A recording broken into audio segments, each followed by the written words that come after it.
Well, welcome. I was like creepy smiling when you started. Well, I'm so awkward. I have such a hard time knowing I'm being recorded. So I have to just like, Okay, I'm going to say this. It's going to come out. Welcome to No Couch Required. Welcome to No Couch Required. Two therapists, too many feelings, not enough chill. This is basically the podcast version of your most validating group chat. If it were run by two therapists with zero bullshit, big hearts, and a knack for turning emotional chaos into conversation. We're unpacking healing, mental health, and all the messiness in between with humor, honesty, and maybe even a little ethically sourced tea from the therapy room. No couch Or copay required. Hi, I'm Kayla Judd, a licensed marriage and family therapist. I specialize in complex trauma and PTSD, and I primarily work with couples navigating relationship conflict and the lasting impacts of childhood trauma using emotionally focused therapy and somatic EMDR. And I'm Ashley Wright, a licensed clinical social worker. I also specialize in complex trauma and PTSD, and I work with individuals healing from childhood, relational, and sexual trauma to help them reconnect with themselves in a grounded, embodied way. Before we dive in, a quick disclaimer. Even though we're therapists, this podcast isn't therapy and it's not a replacement for professional mental health care. Listening doesn't create a therapist-client relationship. If you're struggling, we encourage you to reach out to a licensed mental health professional in your area. And if you're in crisis in the U.S., you can dial or text 988 for immediate support. Okay, let's get in today's episode. We today are talking about somatic therapy. Ashley is going to kind of take the lead on this one. I mean, I do somatic therapy as well, but I would say that you do a more broad range of different types of the way that you use somatic therapy. I kind of have a very one sort of specific way, which I'm finding I need to expand a little bit. So you know stuff. Maybe I'll learn something today that I can take in my back pocket. Sure. I feel like we always learn. I always pick something up from our recordings that I'm like, oh my gosh, this is Jamie. Yeah. So I'm hoping to get that from you today. Lovely. Well, first, somatic therapy is kind of a buzzword a little bit, right? It's becoming really popular and it's not very specific in what it means. Somatic just really means like body-based. So it's anything that's including a more bottom-up approach to processing and including the body in therapy. And that can look a lot of different ways. Yeah. It can be as simple as like your therapist saying, like, what are you noticing happening physically, right? What are the body sensations that you're experiencing? And it can, go to as in-depth as like yoga, right? Like, or body work can be myofascial work. Like there can be a lot that encompasses that. Just know, like, we'll talk about somatic therapy in general, but we're probably going to talk a bit more about how we do the kind of somatic work that we do and what that looks like in our sessions. But know that that's not necessarily all encompassing to somatic therapy. So, I mean, we've kind of defined that. I kind of like to talk about somatic work as sort of a part of the emotional experience that we're having, because we obviously behave a certain way, we think a certain way, we have certain emotions, but this very specific thing about the physical or the body sensations that we have, I think it's a really, really, really big part. Yeah. Because I find that a lot of my clients who either have done therapy and just haven't always got the results that they've wanted, or if they've really never maybe had therapy because it always seemed like talk therapy. Like when I've done this work with them, they actually get somewhere. Yeah. So it's a really big part of your emotional experience. And so I'm really excited to kind of dive in and really talk about why it's important and what it actually is. Yeah. Even as you're talking, my mind's like, ooh, we'll talk about this and we'll talk about this. And I'm so excited. And pulling back to making sure we take a moment to acknowledge that while somatics is fairly new in the westernized therapy world or healing practices and like wellness industry, we want to take a minute and acknowledge that it actually is not new. These are really ancient practices that have been used in Indigenous and Native communities forever. They've been around forever. And the Western world is simply just now catching up with that. Yeah. And with that then comes some potential like issues of appropriation and kind of taking pieces of people's culture and using them without understanding or appreciating the context to that. If you're watching this video, you can see we are both white therapists, right? I have no no connection really to any Native or Indigenous community other than my love and appreciation um, for the community and for their practices as I'm learning how to connect with some of these somatic modalities and trying to do that in a really conscious way. So anyway, the point of bringing this up is not really to claim ownership of any of that. It's just to kind of give context to where somatic modalities have come from, and make sure we acknowledge the actual roots of them. And this was something that I wanted you to talk a lot more about in terms of, what can we actually do to care about this? Mhm. Because I think if we really understand more of the history and the purpose, that it really gives us some of that appreciation. I don't know. I'm having a hard time. I don't know if I was having a hard time on our little talks about this too. Just like there's just this essence or this feeling towards like caring about the fact that this is a tradition. It is about somebody's culture. I just think that's so beautiful. And to understand the history and the background of that, I think is just so, I don't know, that puts us in a place where we can have a little more culture and understanding and have gratitude towards that. Yeah. And that's totally my goal. And it's been such a journey to even get to where I am now of understanding how to go about it in that way. Yeah. So Teach us something. So somatic modalities using like movement, rhythm, ritual, connection to nature, connection to our bodies has just been so central in ancient Eastern cultures, right? You look in Africa and you have drumming and dancing and shaking, and you have Asian cultures that include yoga, Tai Chi, and Qigong and acupuncture, and you have Polynesian and Maori practices of breath and chanting and community movement, and you have indigenous North and South American, tribes with sweat lodges, ceremonial plant medicine, shaking, chanting, right? There's a lot of crossover in them. And those Eastern cultures, those ancient cultures have long understood and appreciated the holistic mind-body connection. Somewhere along the way, I don't know the history of this, but the Western world came along and was like, nope, they're separate, right? You have psychology and you have medical health, right? We split it. And it's no longer a whole connected system. Brain, there's body connection. Yeah. Which is why we now have such a disconnect in our medical world where we have mental health as its own separate thing from medical support. I want to say very little collaboration, but it's more like no collaboration. None, right? Like there's kind of like, I feel like the medical world is starting to catch up and at least like acknowledging or giving a little head nod of like, oh yeah, mental health matters. Like, let's find you a therapist. But yes, that does happen. There's not necessarily this like wraparound idea of like all of it connects and let's look at all the pieces. I'm sure there are practitioners. There are. I think the more functional doctors are talking about that a lot more because they understand that nervous system part. But it is definitely separate. I think we'll say, hey, you should go see a doctor. Oh, you should go see a therapist. But it kind of ends there. Yeah. Whereas as therapists, I often, like if I'm working with a couple and I need to collaborate with one of those partners, individual therapists, I'll talk to them on the phone, but not with them. Yeah. Medical side of things. Yeah, it's very separated. So I think it is really exciting to see, especially in the therapy world, to see this appreciation for a more holistic approach.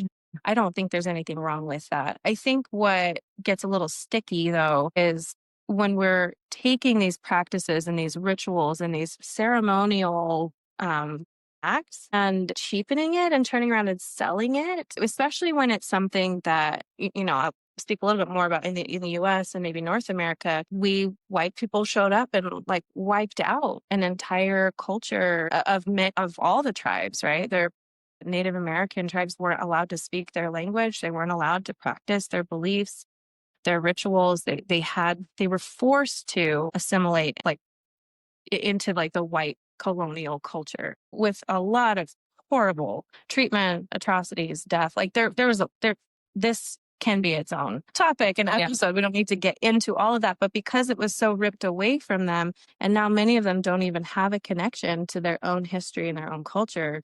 And now this wellness industry comes in and is like, oh, an ayahuasca ceremony, or oh, this cool somatic thing. Let's do that and let's sell it. And they have not really any connection or appreciation. And it's one thing to use a modality with some appreciation, but it's another to attempt to recreate a ceremony that isn't yours, something that's really sacred to a group of people. Something that I'm almost like I'm kind of feeling a little sad about as you talk about this is that when we just had, what was it, the Indigenous, we just passed that day that you were telling me about. Oh, yeah, it was the orange shirt. Yeah. Just sort of creating some awareness around what had happened, where a lot of these Indigenous people were taken from their homes, from their parents, from their families, and put into schools to assimilate. And like when you're talking about sort of that trauma, and now people are coming in and taking from that culture, where what might feel like those same people were the ones that said, no, you can't. We're going to split you off from like everything that you know and you believe, et cetera. And so I'm feeling some sadness over that. Like that's really kind of like sad and angering. Like, how is it like that you took that from us and now you're utilizing that?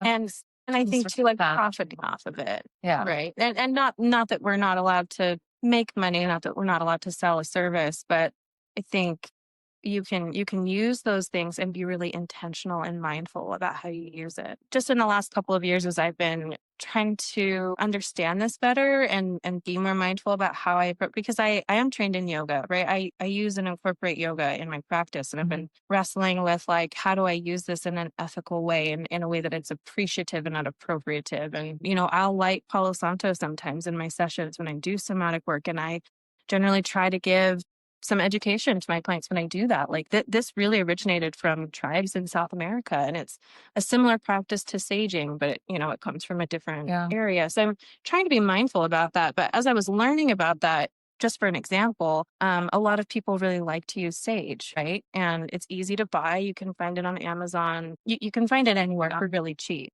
And that's cool. I have done that. I have purchased sage and I have saged my house, and I'm like, this is cool.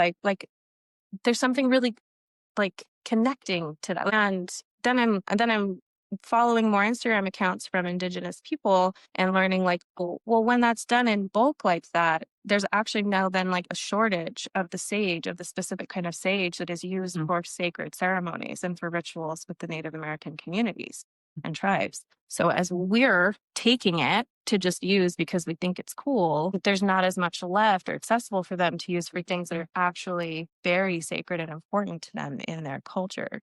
It's not that you can't buy sage. It's about like, can we be mindful about where we purchase it from, and can we support Native business owners, right? Can we do it in a way that's ethical rather than just this like consumption of like the latest wellness thing? Well, I love that you like, I think I've heard so much that word appropriation. And I think that a lot of people have a hard time with that word. Yeah. But what I love what you're saying here, and you used the word a minute ago, is about going from that appropriation to appreciation. Yeah. And I think that's a lot easier to hear, to say like, oh, like we're trying to appreciate where this comes from. Yeah. What it's about, understand that it is sacred, that it is spiritual for these communities. And, I would hope that most people could agree and get on board with that. But like, if we're going to use these practices, let's do them with some appreciation for where they've come from. Like, to me, that's just so honoring. Yeah. And I talk about that, especially in somatic work. Listening to your body is such an honoring thing for yourself. Yeah. And so I really love that type of practice and adding that into this and just saying, we're here. If we're going to use this, we're going to appreciate where this comes from and what it's about. Yeah. Well, and I think that's an important thing for you to mention. I don't really think that most people are engaging in these practices with any intention of being harmful or causing a problem. I think most people are just like looking for something to help. They're looking for new ways of healing, and it's exciting, right? I don't think that it's like an intentional malicious thing, but sometimes the impact is different than our intent. We might not intend to create harm, but there might still be some harmful impact if we're not aware and if we're not mindful of it. So And I think there are ways to access and appreciate it, just being intentional about like, let me maybe understand the greater context of where this comes from and honor where it comes from. Yeah. I just love this like thread back into history, right? Maybe that's just anything, but to have something so connecting to the past, right? It's not just, I think that's maybe what you meant by like sort of cheaping this is like, man, there's so much that connects to these things. And there is sort of a spiritual component to it, which makes me think a lot because, I've been on my own sort of spiritual journey and, I find a lot of spirituality in the work that I do. Yeah. And so it kind of like sparks me, it puts me in a space that I want to know more. Yeah. Because I just love that sort of thread and again, that vibe, that essence, that like depth and weight around it is something that I think is important to recognize as we're doing this. Yeah, it's heavy and it does make me really sad, but it's been really moving over the time that I've really been diving into understanding, like, how do I, as a practitioner, access these modalities because they are really powerful, and how do I do it in an ethical and mindful way? And it's deepening I guess my like connection to myself. It's deepening a sense of spirituality, and it's changing me as a person, and it's been really, really cool. So I love that. Again, like there's a lot more we could get into and there's a lot more we could say about that, but I think we can say that for another appreciation. We so that people know what we're here to talk about and that there is a lot of appreciation and depth here that maybe, people want to go look into that and, maybe we'll get around to talking more about that at a later time. But there's a little snapshot of creating that appreciation for what we're talking about here today. For sure. Maybe you can start, we can kind of get into this a little more. We've sort of defined what somatic therapy is. It's very body-based, really connecting the mind to the body. And I think as we get into that, we'll start to kind of describe that a little more because I feel like just saying it like that almost falls flat for my clients. Like I really feel, because it's not just that Western medicine has split those up. We have learned to split those up in the way that we were raised. And so I've really taken time to really help describe that process to people, like what they're looking for when we're doing this work. I think that'll come, but maybe you can start by talking to us more about why this is important in the terms of like why traditional talk therapy doesn't always work and why a lot of therapists like you and I have started to turn to these practices. Oh, okay. The juices are flowing now. I'm excited. This is like my favorite thing to talk about. So one thing that I tend to think in pictures, and so I'll kind of try to describe this like picture in my mind when I teach any of my interns and associates, and when I teach my clients too. I think of different modalities and in different depths. They go into different layers, right? So I think of like cognitive behavioral therapy and acceptance and commitment therapy and dialectical behavioral therapy, right? We have all these like acronyms of things. The traditional talk therapy feels kind of like at the surface level, right? Like swimming at the top of the ocean. Very focused on our behaviors and our thoughts. Yes. Which is really helpful. I think that no matter where someone is at or what they're working on or how much they want to do somatic work, you have to cognitively understand something before it can really sink in deeper. Right. So there's a place for all of that. Absolutely. And it's important and it's helpful. And then once you kind of grasp the cognitive understanding of things and you come in a little layer deeper, which is where I see something like EMDR, right? It's bringing in that awareness of somatic sensations, at least in terms of the modalities that I use, right? Like this awareness of like, okay, you're feeling an emotion. It's happening physically.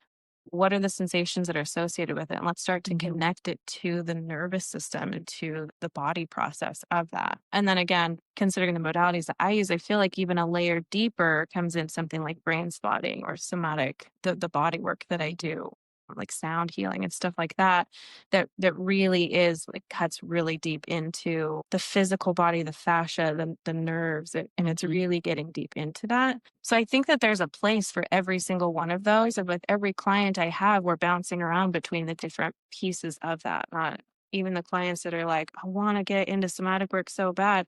Sometimes we will, and then we hit a topic or an issue that's really sensitive, and we have to bounce back up into a more surfacey layer because that's a little bit safer. Kind of and not just understand it cognitively. yeah, before we can really, before it even feels okay to connect in their body in that way. Again, we're with some of these, things that are really hard, we're almost kind of barely touching it and stepping back and coming in and touching it again and stepping back until we can start to actually hold it and work with it. Yeah, which I love, and I always think of Peter Levine's concept of pendulation, right? Where we have that kind of comes in and out. yeah, where we like lean in just a little bit to something new or uncomfortable, and then we can always come back to what's safe and what's comfortable. And then the more we lean in, the more familiar that gets and the easier it is. Yeah, he talks about that expansion, right? The pendulation into the expansion. Yeah.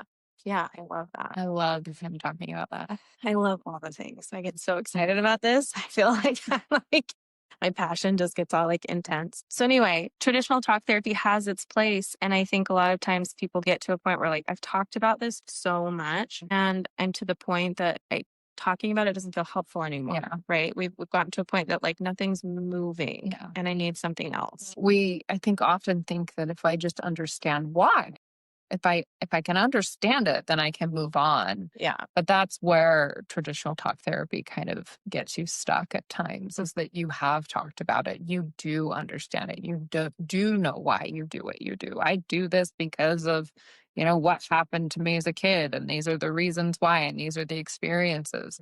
And yet, why can't I stop? Why can't I do something different? Why does this keep happening? And the way I often look at that is in terms of our nervous system, that those patterns and habits that we have, no matter how much we understand them, our head is not in charge of those things, right? Our cognitive brain is not actually in charge of our habits. Our nervous system is. And we have this like blueprint laid out from childhood, right? From whatever attachment we had, whatever kind of environment we had, lays out this blueprint of how we interact in relationships and how we manage our emotions, how we manage stress. And it is one thing, it's important to understand that blueprint, right? I see the blueprint. Awesome. No. But like, now what? I'm still not happy with the blueprint, right? It's not working for me right now. And if I could even say this and to me, this creates some clarity of like, whatever that blueprint is, right? Whatever you learn to do in childhood, the likelihood of you still doing those things is incredibly high if you have not sought out therapy, right? Like,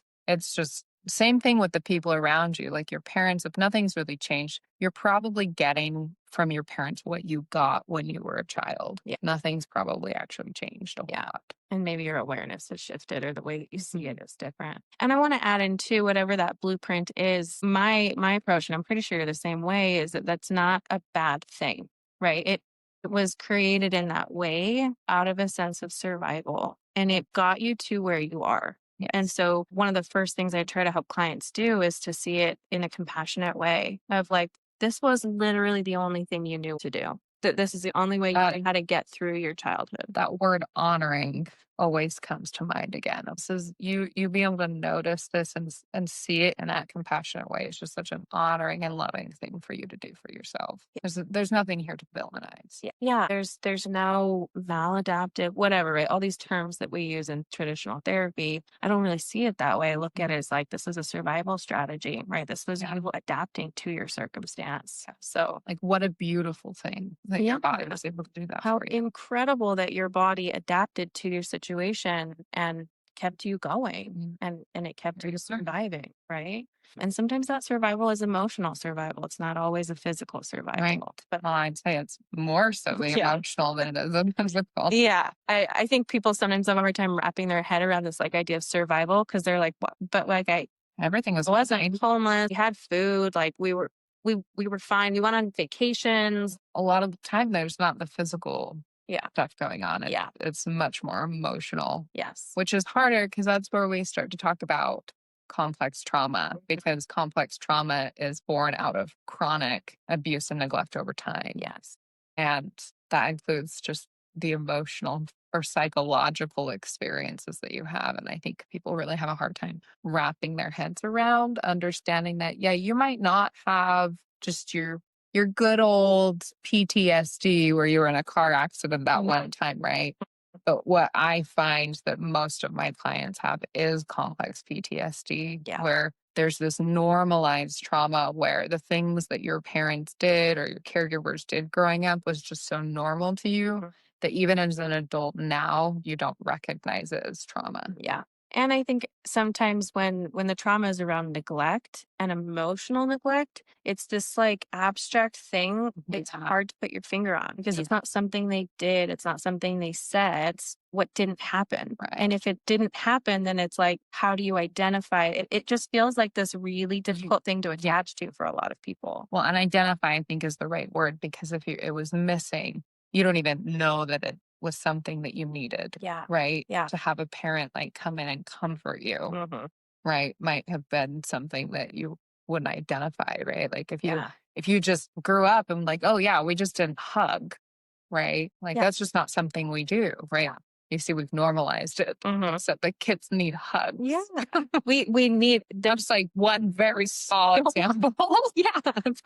And I think anyway, the emotional piece, right? The emotional survival, I think the way that people have a hard time connecting to that sometimes really speaks again to this like separation of like physical and emotional. Like emotions don't matter. Like, why do I need to feel my emotions? Like they're just, it's not, I don't get it. There's no point to it. Right. I hear that all the time. Like, hey, but like, what's the point? Why do I need to? Feels like I just put it in the past. I moved on.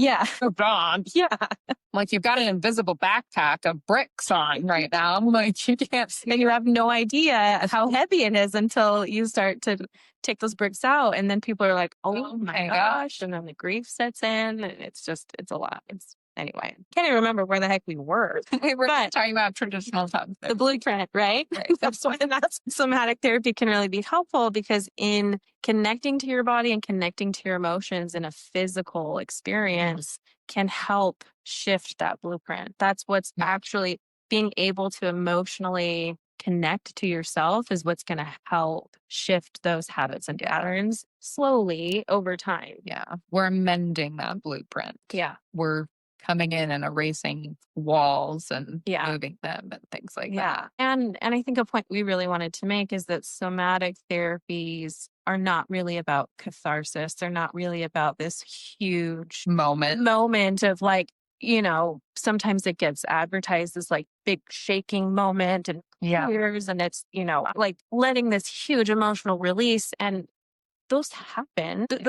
I have seen some big emotional releases, but that's not the end, right? It's not this like big emotional release and I'm like, my trauma's gone.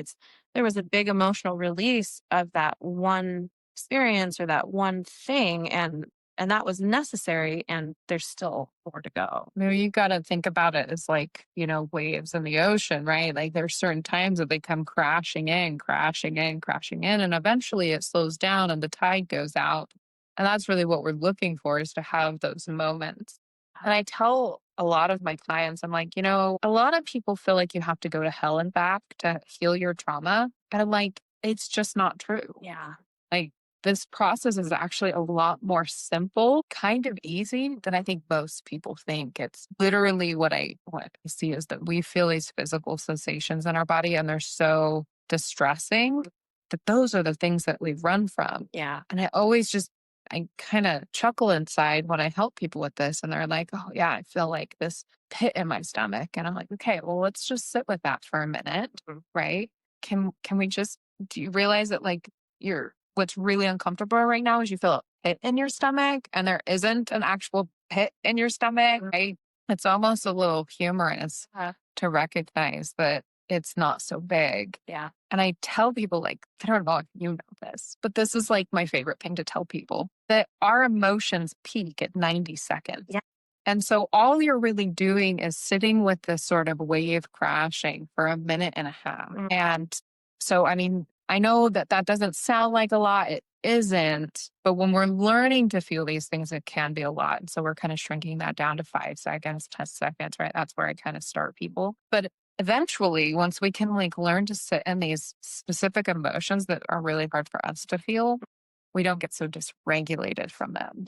But it's that, like, I'm like, it's this easy, right? You pay attention to these sensations in your body for 90 seconds, and you do that over and over again, and it starts to shrink. It's that pendulation, right? We've now expanded into that space where this emotion isn't distressing anymore. Yes. That sensation in your body isn't distressing anymore. Yes. I will never forget ever the thing. I don't remember which episode you said it in, of like, I want you to become best friends with that emotion. That's really difficult for you to sit with. However you worded that, this idea of like, You're welcoming an old friend back in. Yeah.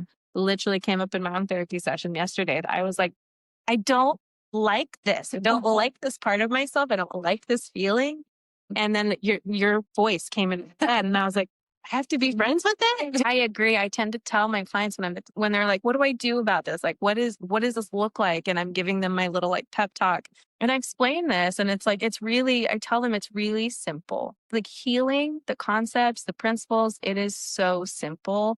But I will acknowledge and validate it's not easy to do at the moment, right? And I will separate that out for my clients and say the concept is simple. It's easy to understand, but it's hard to do when it's a new thing and you're used to not feeling anything.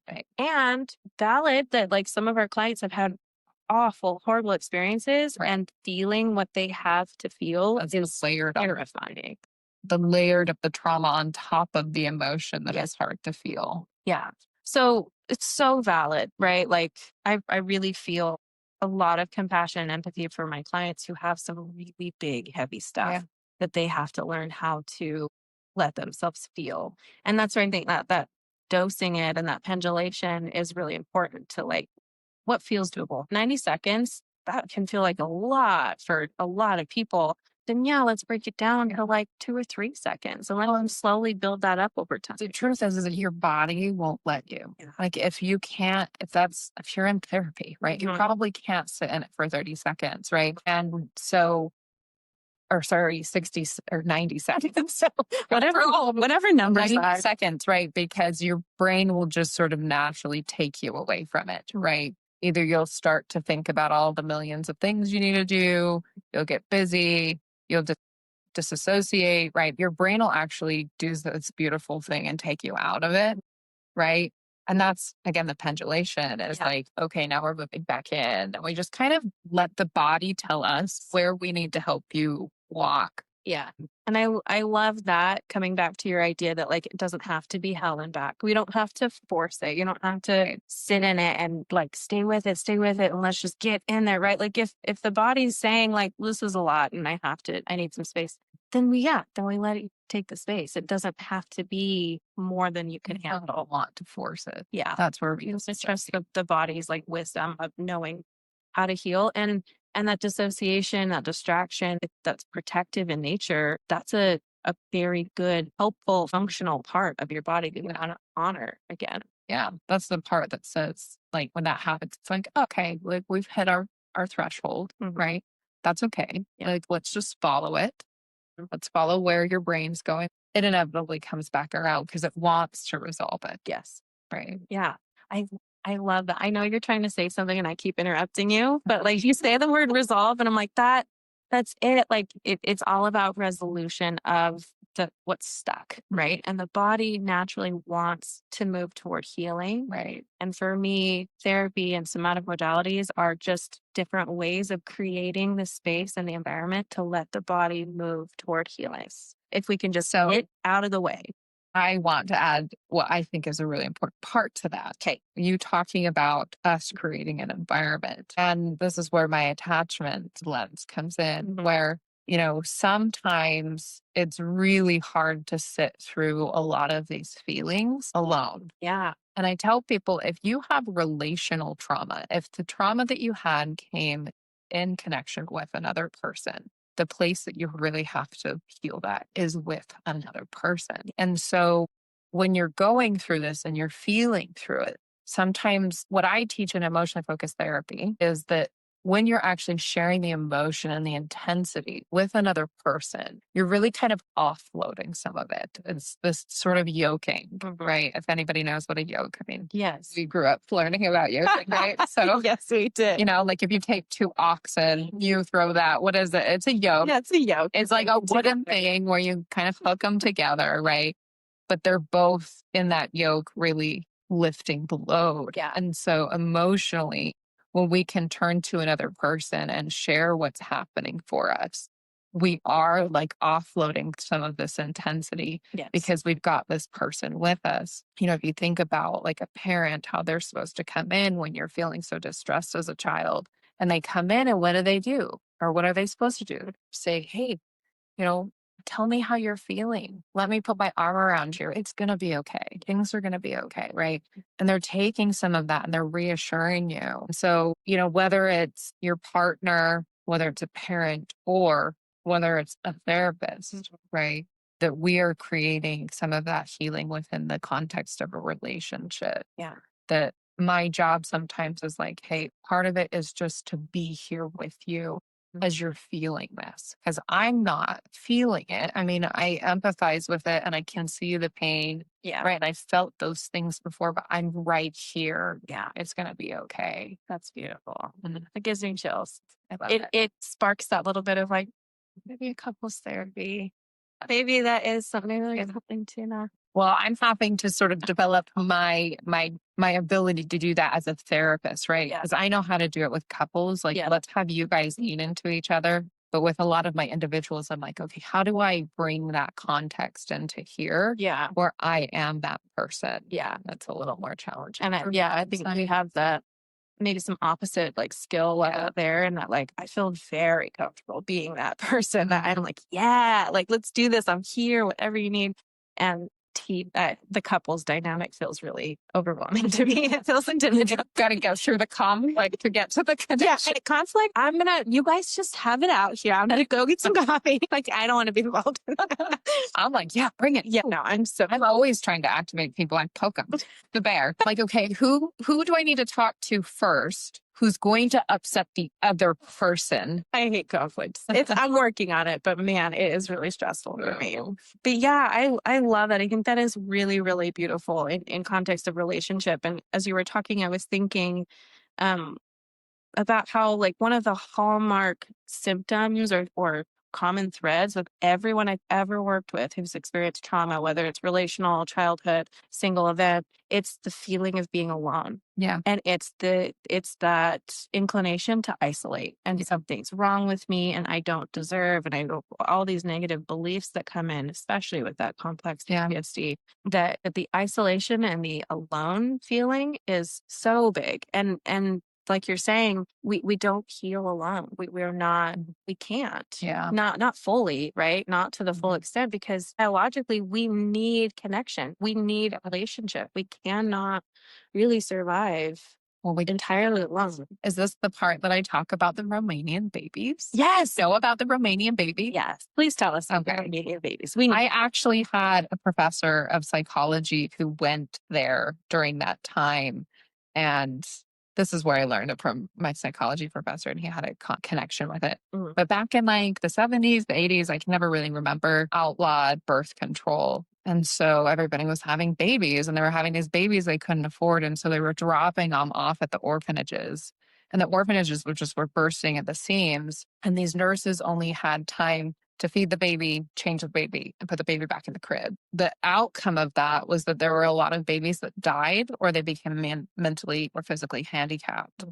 And so what we learned from that is that we need human connection to survive. So my professor actually at one point had gone out there. There was somebody who had created like a home for some of these children to take them from the orphanages to help them in these homes. I don't know if they had like 20 or 30 kids in that space. And he went with somebody from there to an orphanage, and they had to pick one kid to bring them back. And it was really hard. Yeah. It breaks my heart. Yeah. Yeah, I think that really speaks to that aspect that when people are like, I don't know, like I had food, I had clothes, I went to school, I had all the things. Yeah. Like, but were you like cuddled? Like, were you held? Did someone connect with you? Right? Did you? Their eyes meet yours. Yeah, the way you think about like I always think about like breastfeeding my babies, like the cuddling, the like eye contact, that closeness is so important. In for me, it's breastfeeding. However you're feeding your baby, like that connection that you have, and that the love and the safety, the safety that the baby feels in the nervous system, right? Yeah. The safety in the nervous system. Yeah, that's so important. So we absolutely desperately need human connection. Yeah. And that never changes. There's been kind of some talk recently, I feel like, about what they call like skin starvation, right? And how we need that. Yeah. We don't need to, I mean, there's so much. There's so many different avenues to get into, but maybe we should refocus a little bit back on some of the like somatic tools that we use or what that can look like. So for me, yeah, I definitely help my clients access breath a lot, which can be really tricky working with trauma. Sometimes breath doesn't feel safe to connect to. There's a lot of nuances with that we could get into another time probably, but breath, movement, and I think, we talk about like tracking sensations, grounding. Those are some like basic things, I suppose, that a lot of somatic therapists probably use. Yeah. I mean, I'd say the tracking is the biggest one for me, is helping people just kind of describe to them what they're looking for in terms of, okay, what do you like? Are there sensations? Do you feel butterflies in your stomach? Do you feel like your chest is being squeezed? Do you feel tension? Or I even will ask, like, what do you feel like doing? Do you feel like getting up and running? Do you feel like hiding under a blanket? Yeah. That I would say this is kind of where I mostly work. Yeah. Honestly, I do a lot of that as well. Of like lean into whatever your body needs. Like if you're like, I need to just like stretch my neck for a minute, or, people will notice like my shoulders are super tense. Like, okay, well, like give them a little like wiggle, like move them a little bit, like lean into that. It's totally okay to do. Well, that's what I've been teaching, is I've kind of added this aspect of what it means to express the emotion. I'll tell people to just sort of over exaggerate what they're feeling. Like, cause I'll say, listen, inside my body, when I start to feel scared and anxious, I'll feel like this where I'm like shaking, but I'm not actually. And so when I feel that, I'll actually shake my body and I'll just, right. And Peter Levine talks about this in his book, Waking the Tiger. Have you read that? Yes. Well, I've read half of it. I've also read half of it. But he talks about, I don't know if I always tell my clients gazelles, but I don't know if it's actually gazelles. I'm pretty sure it is, because that's what I always say too. But the gazelles, you watch them, if the lions come and attack them, but they get away, you see them go and they actually physically shake for a time. Yeah. And he says they're literally shaking off the fear. And so I think that's such a beautiful illustration of just saying, like, yeah, like just shake your body. If that's what you're feeling, let's do it. Let's lean into it. Lean into like expressing it that way. Yeah. I have two thoughts with that. One, I can't remember if it was Pat Ogden or somebody, for someone else, it was a woman who does a lot in somatic work, and I can't remember who to give credit to, but it was the same idea. It was like, whatever you notice happening in your body, make it bigger, lean into it and exaggerate it. And I like that. But it does make me think of, after I had read that, we met up for coffee that first time, and I got in a car accident, actually, on my way home from there. I was driving and someone kind of cut me off and I T-boned them. Anyway, I was okay. It was fine. Everyone was okay. But I could feel myself as I was walking over to the car to check on the other driver. I could feel myself starting to shake. And I was like starting to kind of cry a little bit. And then I was like, no, don't cry. You can't cry. Like I was like holding myself back from it. But as we were waiting for, the police and the ambulance to arrive and everything, I remembered that. And I intentionally was like shaking my arms to try to lean into what my body was doing, because I knew I was safe. It was my way of saying, like, we are okay. That was scary. Obviously, my body was shaken up. And I was letting my body know, like, we're good now. This is the indication that, like, we can let the fear go and the adrenaline, like, come back down. And it really did help. Yeah. So those are some kind of things we can do. So movement's a really big one. Sometimes I'll always suggest to my clients who tend to freeze to move. Yes. It's, again, we're sending signals to the brain that we're safe. Yeah. Right. And maybe you can speak more to that, or I think fight and flight. I think that's great. Yeah. I do that as well from my yoga training. And my training was specific to clinicians who work with trauma. So it was really specific. I mean, it was a very basic yoga training, but added on this layer of like working with trauma and using yoga to address or help address that. And within that, one thing that has always stood out to me from what my trainer told us is, when we experience a trauma, a lot of us who freeze, and because I work a lot with sexual trauma, this is a really common experience in the traumatic event, is that there's a freeze and the spine is immobilized. And so our bodies, if we're frozen again, our bodies have that like memory of like, oh, my spine is still. And that's indicating like it's kind of reminding my body to freeze. And so if I encourage my clients to move their spine in a really simple way, and it helps the spine recognize and let go of that like memory of being frozen, that like we can move. So sometimes it's like rocking side to side a little bit, but my favorite is just a really simple like cat cow of like looking up and opening the chest and then like rounding and looking down. Okay. And it can be as exaggerated as people want, but it's something I also recommend too if people feel like they're getting really agitated, whether it's anxious or whether they're feeling themselves freeze, even at work or school or wherever they are. You can really subtly like open your shoulders and like round your shoulders. Because I'm a freezer. Because then the spine, it's a really obvious cue for your body that like we're not actually stuck. We're not stuck. We're not frozen. That's so much of the body, right? And that your spine is so connected to your nervous system. So you're actually hitting a lot of points in your nervous system when you move your spine. Yeah. That's fascinating. Yeah. I love that. Yeah. That's a nice little tip. There you go. I'm going to totally use that. I think somatic work is just, I think there's so much of it that can be very simple and very accessible for any therapist to start using or any like individual to start implementing for themselves. That some of the somatic work I do is like bigger and more obvious, right? I do this like body work stuff with a Theragun and I do yoga and that has its place and it's helpful. But a lot of what's going to create that sustainable change that we're looking for is for clients to be able to learn these like little simple things like tracking, right? The simple idea of like tracking their body sensations and leaning into that and exaggerating it, or learning how to like recognize when they're in a freeze state or a fight or flight state. Yeah. I sometimes like the more simple approach better because it feels like the clients can leave and be like, oh, I can do this. Yes. I don't have to be in my therapy session to access this. When we're in that fight, flight, freeze, right? And our prefrontal cortex stops working, we can't really access a lot of skills and tools. And so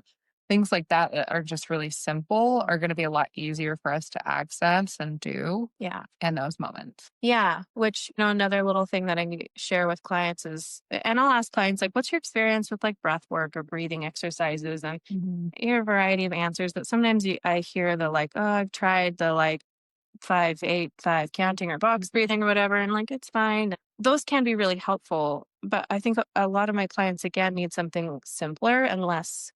Like when you're really overwhelmed, even thinking of like counting your breath can feel really overwhelming. Do you know what I had a client do when he told me about to do his breathing? Because you're supposed to sometimes one of the ways that you can do this is to try to get lightheaded. Yeah.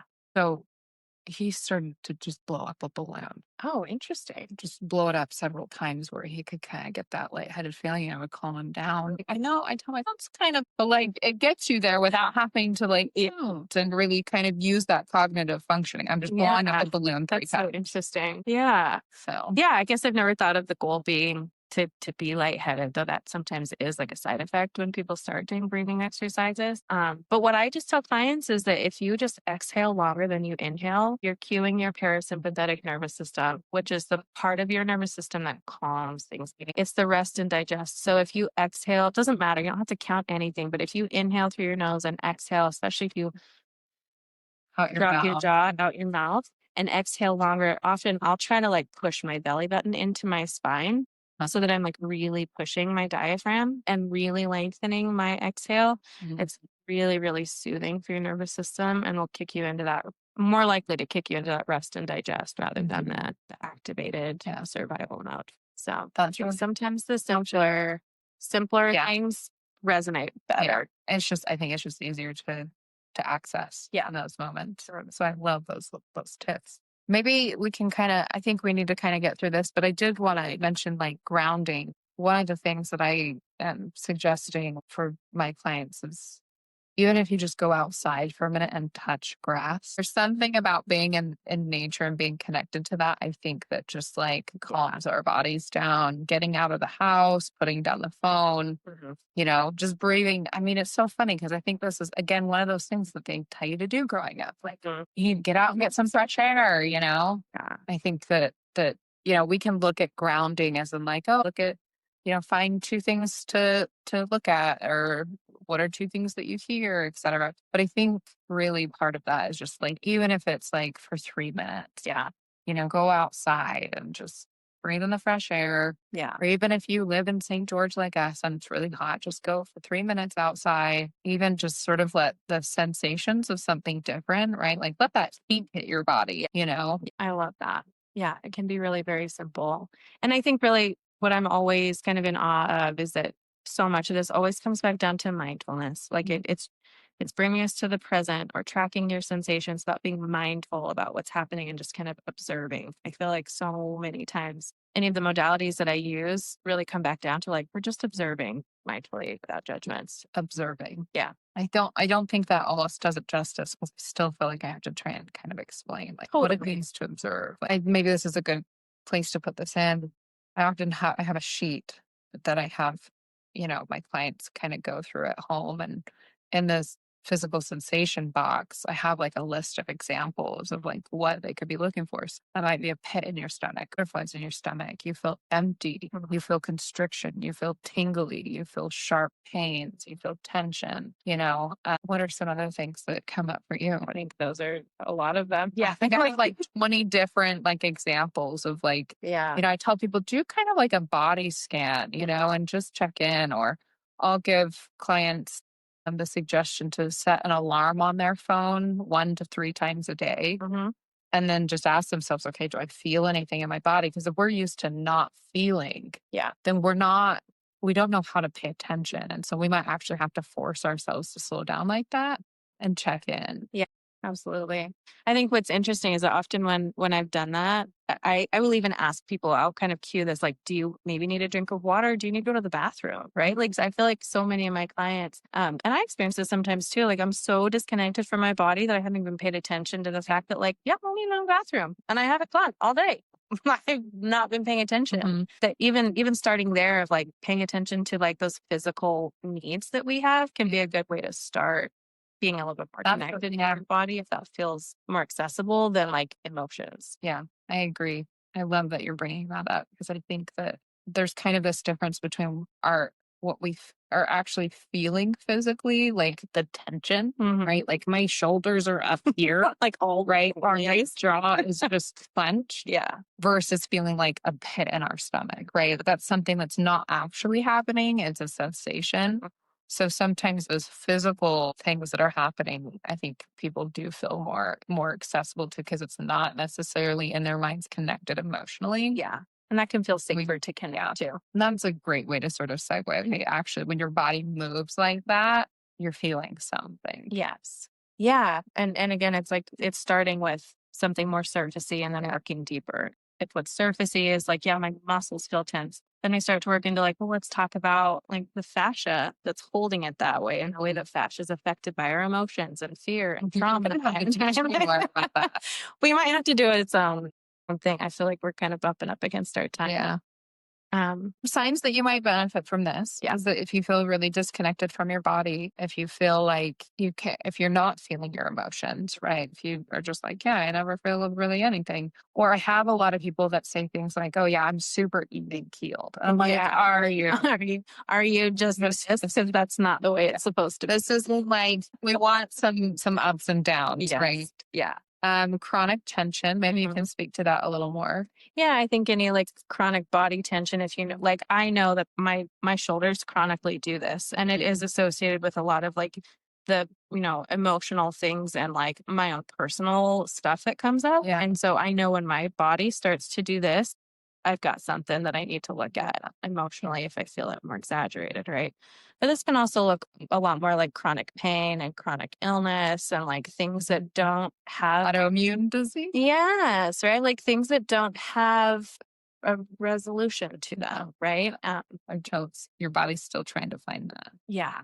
Got to find that resolution, for sure. I laugh when you say like this chronic tension. I'm like, I know that something's going on, because sometimes mine's backwards, where I'm not feeling anything physically, but I know that I am manic cleaning. And that's when I'm like, I'm anxious. Something's going on that I'm feeling fearful of. Yeah. Really distressed over. Yeah. So it sometimes can be opposite of that. Yeah. Yeah. If we find ourselves really disconnected in that way. Yeah. And I think with that, people have different responses to their trauma. Some people are going to become hyper aware of internal experiences, and some people will become hyper aware of external experiences. And I definitely am like hyper aware of like if something's wrong physically. Like I'm a lot more anxious about what's happening with my body, and I don't always pay as much attention to my behaviors. But it sounds like maybe you have an opposite experience, that you notice your behaviors first before you notice your like physical experience. I think that's going to be different for some people. I think mine has opened up a lot more, where it's not just the behavioral stuff, because I'm able to pay attention to my body more and feel into my body. Totally. But that was one experience that I had. I just remember one day, like, I literally don't feel any emotion, but I am like a crazy person cleaning the house. Yeah. My husband's like, hey, what's going on? Yeah. And the last one here that I think is really, really important to talk about, and I think we will do like a full episode on emotion regulation. Yeah. So important is that if you don't feel like you're regulating well, if you feel like you're feeling really big emotions and you don't know how to manage them, right? If you're feeling like you're not managing your emotions well, or if that's happening really frequently, or you feel like you're getting mad over really small, benign things, like those are good signs of emotional dysregulation. And I think emotion regulation is really critical in just every day, in addition to having healthy relationships, because that dysregulation says there's really something that we're being reminded of here. This is where I talk about emotional flashbacks, which we'll get into. We really want to help you regulate better, for sure. And it's really hard when you're not. Yeah. I think the only other thing I would add to this list is that if you feel like you've done a lot of therapy, if you've done a lot of reading, you've done a lot of like cognitive type work on yourself, but you're feeling still kind of stuck in patterns that are not in line with your values or what you want for your life to look like, that could be a really good sign too, that something more somatic focused would be helpful. Yeah. It's time to kind of shift maybe that modality that and maybe you're ready to move to that like deeper level of personal work. Yeah. All right. The last thing we will talk about. Two things, because we want to talk about tips on finding a somatic therapist and also just do a quick exercise. Yeah, that's right. So tips on finding a therapist. There's a difference between like somebody saying that they're somatic-informed, somatic-trained, or just the fact that somebody actually practices somatic therapy. And you can go on like Psychology Today and people will talk about those things. But I think the best thing to do is to call and do a consultation and ask them how they would approach it. Yeah. Because if they're not doing it like this, they're probably not going to be doing, that. Yeah. So on a personal level, I'm informed with Gottman stuff. I'm trained in some of his work, but I don't fully use the Gottman method. I've also had a therapist who, I went to her for a specific modality, and we didn't actually like do it. Yeah. Right. I think I had one or two times that we actually did it. Yeah. I'll do a consult, really inquire around how they utilize that. Definitely happens. People can be trained in something, but it doesn't necessarily mean that they use it a lot or that they're like really good at it. Like I'm trained in EMDR and I did it for a really long time. But if someone was looking to do EMDR and that's really what they wanted to do, I don't know if I would be like the best fit for that, because I'll use it, but I don't consider myself an EMDR therapist anymore because I've shifted into other things. So I agree. I think having that consultation and saying like, what does a typical session look like, right? Like if this is the issue I want to work with, how would you approach that? And what does that look like? Yeah. That's a great question to ask. Yeah. Yeah. I like when clients ask that in consultations, like, what does a typical session look like? Because then I can really walk them through my style, my approach. And I feel like they get a good feel for if that's going to work for them or not. Yeah. Yeah. Well, let's just do a quick little exercise so we can kind of light up some people in their bodies a little bit in this session, so they can maybe kind of get a feel for what we're doing here. I love it. You take it away. These were my two examples. So I want you to think about your mom, and I want you to just notice your body. What do you notice? Do you notice like sort of maybe like an uplifting positive feeling? Or is there kind of like maybe it's heavier, maybe it's like, sometimes it's funny how I describe these things. This might not like be a word, but like a sound. Right? That was better describe like what you're experiencing, you can kind of start to attach those emotions. But yeah, just kind of notice how, like, when I said that word mom, that your body shifted in one way or the other. And maybe just notice how, like, slight, for maybe some people it might be bigger, but for some people it might just be more like a slight shift in one direction or the other. And maybe that'll just illustrate like how quiet this can be, right? How it might be, you can see how it might be a little bit challenging to notice those shifts because they're so quiet. I think the other thing I suggested here was just to think about something that like you're worried about right now, right? Like you've got that test coming up, or you've got an event that you've got to get ready for, or you've got to have that really hard conversation with somebody, and you can kind of feel that. Oh, yeah. Do you feel that? Yeah. I mean, I got do. one. I do. Yeah, I do. My stomach feels, it is really hard to think of like sensation words. You gotta have a list. Well, it just makes the sound. It just like, I don't know, my stomach clenched a little bit, right? It's Well, definitely a little bit of right there. butterfly, but like my stomach clenched a little and you kind of like that dropping sensation. Yeah. That's how it feels. Here, there's another place to, sort of express the emotion, like, Yeah. right? Yeah. I literally did that in session the other day with a client. They were trying to describe what they were experiencing. And I was like, yeah, no, I totally hear you. It's like this blah. And I was like, I don't know the word for that. And she was like, no, that's 100%. That's all it is. There's not a word. It's just that. I definitely sound smart this week than I have ever. Yeah. Like, I can feel that. Yeah. It's Yeah. I think in sounds and pictures, and words are sometimes harder for me to get to, but yeah. I love it. Yeah. Was there anything that you would add to maybe kind of an exercise that our listeners could do at home I think to kind of notice those sensations in the body? I really like what you've already taken us through. I think the only thing that comes to mind for me is I like to take clients through first a check-in. Like, let's just pause for a moment if you want your eyes open or closed and just check in. Like, what do you notice? Any, like, if you want a body scan, any like little hot spots that you notice, like, are you overall really activated? Are you overall really sluggish? Are you feeling really good? And then take 2 or 3 deep breaths with that really long exhale. And after doing 2 or 3, you could do more, you could do less. Check back in and see what's shifted. See what taking a breath or a few breaths intentionally has done for you. Did it create more energy for you? Did it calm you down? Did it create a more sense of peace? Did it activate you in some way? Like, just noticing the way that breath can have a really big impact too in the way that you are experiencing your emotions in your body. I tend to lean a lot on breath as the like ultimate hack, so to speak, in your nervous system. So that can be something to play with if listeners, we are not your therapist. You're not our clients, but if listeners want to kind of play around with that, they can. That's a good.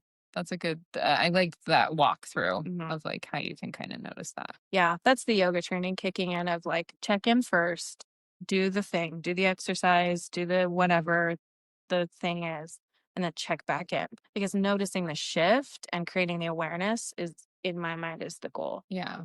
Well, and I always love the comparison, right? Like comparing what it was and now what it is. Yeah. Because again, that awareness, the whole point of all of this is to be more aware of your body. Yeah. What's happening in your body. And just observe it. Okay. I think we did it.